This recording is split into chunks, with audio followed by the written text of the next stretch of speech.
নাম তার আজিজ মোহাম্মদ ভাই। নামের সঙ্গে ভাই শব্দটি থাকার কারণে অনেকেই তাকে গডফাদার মনে করেন। তবে উইকিপিডিয়া বলছে তিনি একজন বাংলাদেশি ব্যবসায়ী।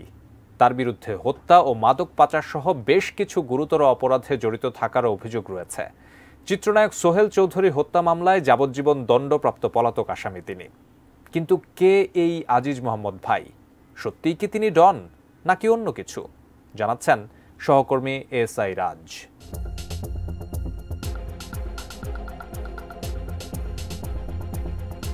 চিত্রনায়ক সোহেল চৌধুরী হত্যাকাণ্ড মামলায় আজিজ মোহাম্মদ ভাই সহ ৩ জনের যাবজ্জীবন ও ৬ জনকে মামলা থেকে খালাসের আদেশ দিয়েছেন আদালত। বৃহস্পতিবার ঢাকার দ্রুত বিচার ট্রাইব্যুনাল ২ এর বিচারক অরুণাভ চক্রবর্তী এ রায় ঘোষণা করেন। তবে প্রশ্ন হচ্ছে, রহস্যময় পুরুষ কে এই আজিজ মোহাম্মদ ভাই?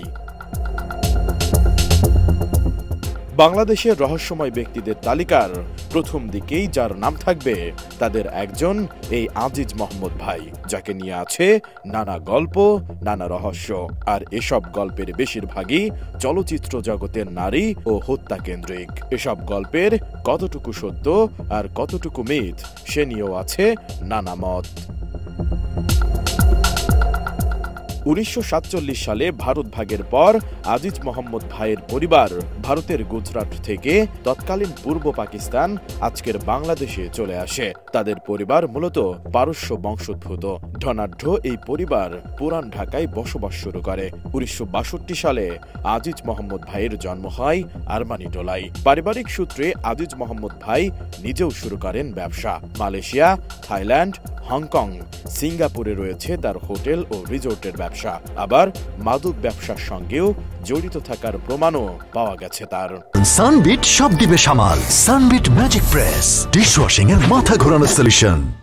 ব্যবসার পাশাপাশি আজিজ মোহাম্মদ ভাইয়ের আরেকটি পরিচয়, তিনি চলচ্চিত্র প্রযোজক।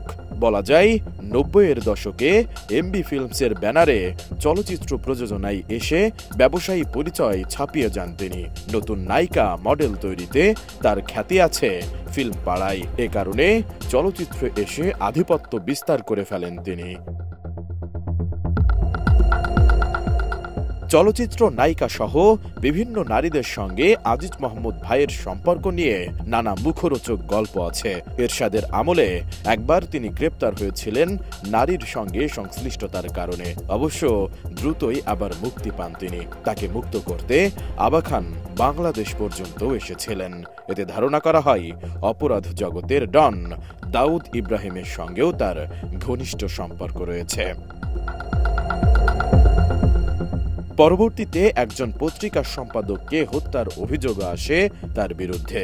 সেখান থেকেই তার অপরাধ জগতের বিচরণের বিষয়টি পরিষ্কার হয়, যদিও সেটিকে পরে হার্ট অ্যাটাক বলে প্রচার করে পার পেয়ে যান। তিনি ব্যাপকভাবে আলোচনায় আসেন ১৯৯৭ সালে। জনপ্রিয় চিত্রনায়ক সালমান শাহকে হত্যার অভিযোগ ওঠে তার বিরুদ্ধে, যদিও এটাকে আত্মহত্যা বলেই প্রচার করা হয়।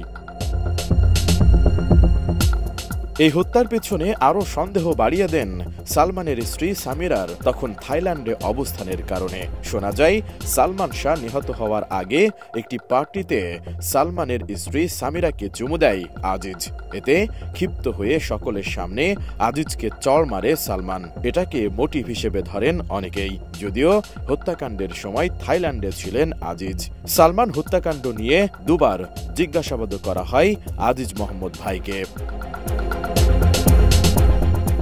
সালমান শাহ হত্যার ২ বছর পর ট্রাম্প ক্লাবে খুন হন আরেক চিত্রনায়ক সোহেল চৌধুরী। এ হত্যাকাণ্ডেও আজিজ মোহাম্মদ ভাই ও তার পরিবারের জড়িত থাকার অভিযোগ ওঠে। দীর্ঘ ২৫ বছর পর এই খুনের মামলায় যাবজ্জীবন সাজা হলো আজিজ মোহাম্মদ ভাইয়ের। বর্তমানে আজিজ মোহাম্মদ ভাই সপরিবারে থাইল্যান্ডে থাকেন। সেখান থেকেই ব্যবসা পরিচালনা করেন তিনি। এসআই রাজ, এটিএন নিউজ, ঢাকা।